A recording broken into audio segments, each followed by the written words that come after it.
ಮಾಡಿದರೆ ಅದು ನಂತರದಲ್ಲಿ ಏನಾಗ್ತದಪ್ಪ ಸಹಜವಾಗಿ ಅಲ್ಲಿಗೆ ಬಂದು ವ್ಯಾಪಾರಗಳು ತೊಗೊಳ್ಳುವಂಥ ವ್ಯವಸ್ಥೆ ಮಾಡಿಬಿಟ್ರೆ ಆ ಹಳ್ಳಿಯ ಅನೇಕ ಯುವಕರಿಗೆ ಉದ್ಯೋಗ ಆಗ್ತದೆ. ಉದ್ಯೋಗ ಆಗೋದ್ರಿಂದಾಗಿ ಅವ್ರು ಪಟ್ಟಣಗಳು ವಲಸೆ ಹೋಗೋದು ಮತ್ತೇನು ಮಾಡೋದು ತಪ್ಪು ಹೋಗಿಬಿಡ್ತದೆ. ಅದ್ರ ಜೊತೆಗೆ ನೀರಾವರಿ ವ್ಯವಸ್ಥೆ ಒಂದು ಮಾಡಿಕೊಟ್ಬಿಟ್ರೆ ಅವ್ರಿಗೆ ನೀರಾವರಿ ಮತ್ತು ಗೋಡೌನ್ ಮಾಡಿಕೊಟ್ರೆ ಆ ಹಳ್ಳಿನ ಅದು ಪಂಚಾಯತ್ ಇರ್ತದಲ್ಲ, ಪಂಚಾಯತಿ ಕಾರ್ಯಾಲಯ ಅದ್ರ ಬದಿ ಒಂದು ಗೋಡಾವಣ ಮಾಡಿಕೊಡ್ತಂದ್ರೆ ಪಂಚಾಯತಿ ಕಾರ್ಯಾಲಯ ಅಂದರೆ ಆ ಊರಿನ ಒಂದು ಏನಪ್ಪ ಎಲ್ಲ ವ್ಯವಹಾರಗಳು ಅಲ್ಲಿ ನಡೀತಾ ಇರ್ತಾವೆ.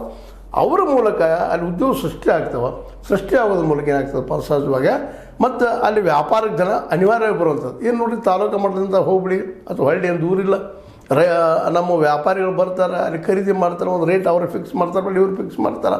ಸಹಜವಾಗಿ ನೇರವಾಗಿ ರೈತ ಅಲ್ಲಿ ಪಂಚಾಯಿತಿ ಜೊತೆಗೆ ವ್ಯಾಪಾರಿ ಇವ್ರ ನಡುಕ ಈ ಒಂದು ವ್ಯಾಪಾರ ನಡೀತಾ ಹೋದರೆ ಕಾಳುಗಳ ವ್ಯಾಪಾರ ಆದರೆ ಇವತ್ತಿನ ಈ ದಲಾಲಿ ಸಂಸ್ಕೃತಿ ಅಂತ ನಾವು ಕರ್ಕೊಳ್ತೀವಿ, ಅದು ತಪ್ಪಿ ಹೋಗ್ಬಿಡ್ತದೆ. ಸಹಜವಾಗಿ ರೈತ ತನ್ನ ವಸ್ತು ಮಾರೋ ಮುಂದೆ ಇಷ್ಟಪ್ಪ ರೇಟ. ಮತ್ತು ಈಗಂತೂ ಇವತ್ತು ಈ ಆಧುನಿಕ ಕಾಲದಲ್ಲೇ ಎಲ್ಲ ಕಡೆಗೂ ಇವತ್ತು ಮೊಬೈಲ್ ಮೇಲೆ ಇವತ್ತು ನಾವು ರೇಟ್ಗಳನ್ನು ಫಿಕ್ಸ್ ಮಾಡೋದು ಆಗಿಂದಾಗ ಆಗುವಂಥ ಇದ್ದಾವೆ. ಹೀಗಾಗಿ ರೈತಗೂ ಮೋಸ ಆಗೋದಿಲ್ಲ ಮತ್ತು ಸಂಗ್ರಹ ಮಾಡಿ ಇಡೋದಕ್ಕೆ ಅವಾಗ ತೊಂದರೆ ಆಗೋದಿಷ್ಟು ಅವ್ರಿಗೆ ಮಿನಿಮಮ್ ಒಂದು ಬಾಡಿಗೆ ಫಿಕ್ಸ್ ಮಾಡಿದರೆ ಆ ದುಡ್ಡಿನಿಂದಾಗೆ ಆ ಪಂಚಾಯಿತಿಯ ಗೋಡಾವ್ ನಡೆಯುವಂಥದ್ದು, ಇನ್ಕಮ್ ಬರುವಂಥದ್ದು ಆಗ್ತದೆ.